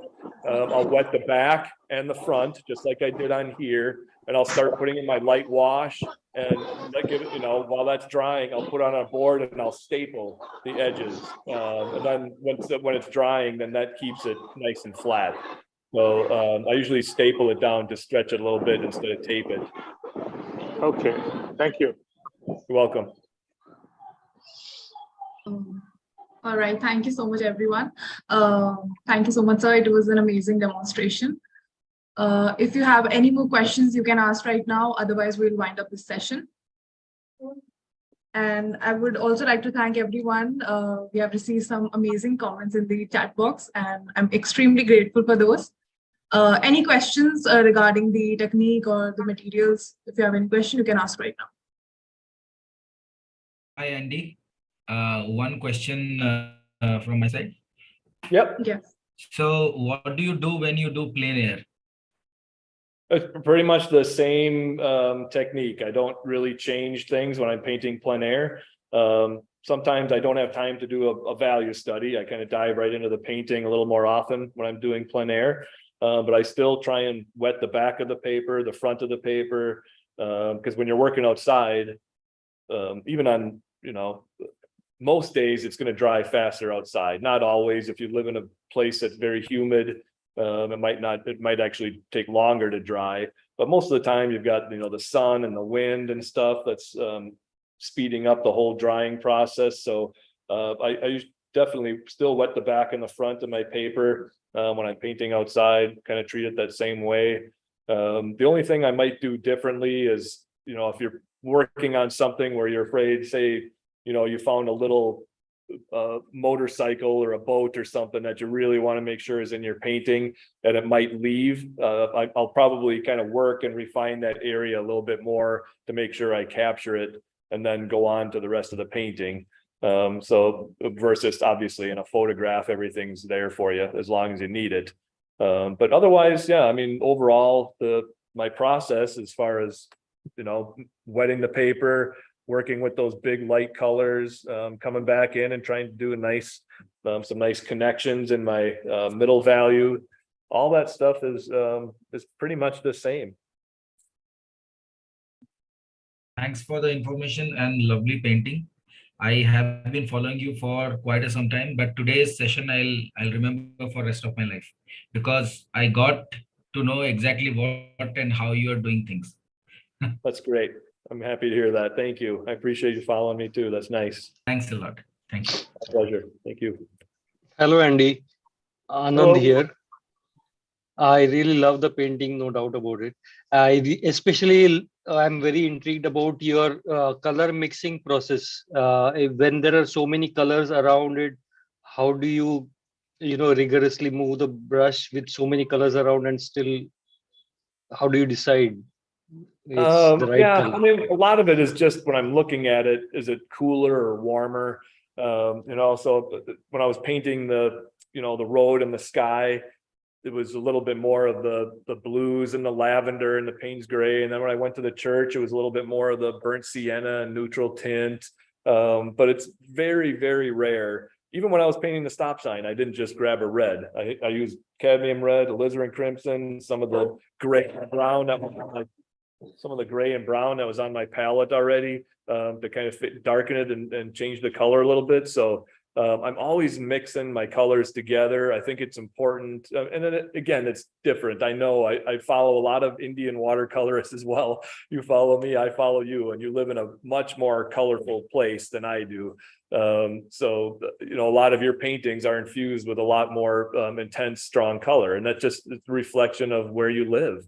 But here in Minnesota, especially, you know, late fall, all of winter, early spring, we don't have a lot of color in the landscape. It's very neutralized. So I've gotten used to kind of mixing grays and, you know, toning colors down.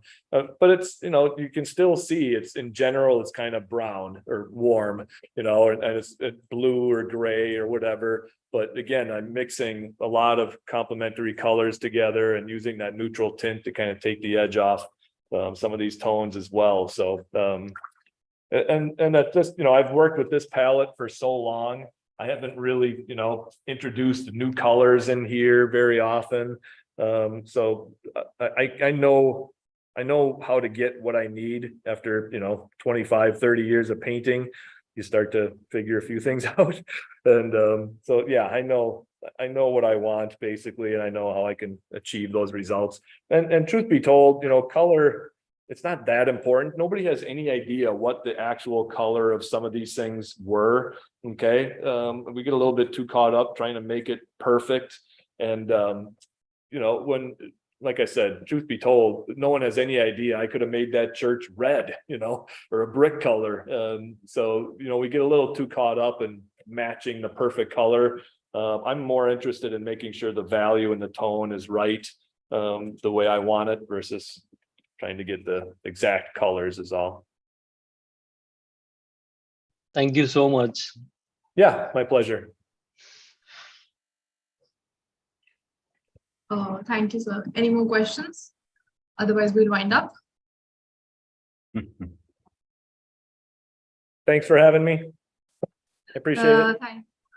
Thank you so much, sir. It was a great session. Take care, everyone. On behalf of Kalaarambh, I extend a hearty thanks to our guest artist, Andy Evansen, who spared time from his busy schedule and gave a demonstration here. And he spent his Sunday morning with us. So we learned a lot of things from him, definitely. And I must tell this, that I appreciate that you put emphasis on the value study that a lot of us often neglect. So we'll definitely keep that in mind. And sir keeps on sharing his artworks on Instagram, so you can definitely check that out. And thank you so much, sir. Thanks again. Thank you, sir. My pleasure. Thank you. Thank you so much, sir. Great session. Thank you. Thank you. Bye-bye. Thank you so much. Bye. Thank Take you. care, sir. Thanks, Bye, everyone. Thank you so much, sir. Thank you, Andy. My pleasure. Take care, everyone. Thank you.